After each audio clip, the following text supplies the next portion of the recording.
The teachers of the law sit in Moses' seat, so you must be careful to do everything they tell you. But do not do what they do, for they do not practice what they preach. They tie up heavy, cumbersome loads and put them on other people's shoulders.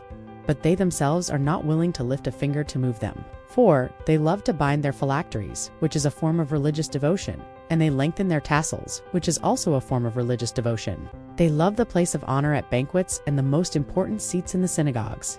They love to be greeted with respect in the marketplaces and to be called Rabbi by others. But you are not to be called Rabbi, for you have one teacher, and you are all brothers. And do not call anyone on earth Father, for you have one Father, and he is in heaven.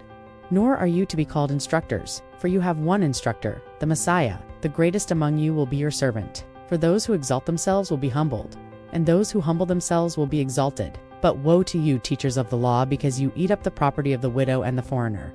You yourselves are the ones who are hated by God.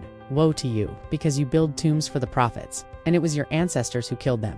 So you are in agreement with your ancestors, because you continue to kill the prophets. If a blind man leads another blind man, both will fall into a ditch. But if the blind man follows a seeing person, the blind man will stay on the road. Can a blind person lead a blind person? Or can the lame straighten the lame? If you are ceremonially clean, it is good for you. And if you teach the law, it should be from the heart. But you give more acceptable gifts to God to hear correction than to see an offering. Now listen, you who say, do not go beyond the law. It was the people of Israel who said this, but you have abolished the law. You have made void the law of Moses. Just as it is written, I have found another law contrary to yours, which I will make void with my mouth. Woe to you, teachers of the law, because you have taken away the key of knowledge. Right? So what's the lesson that we need to learn today from this passage?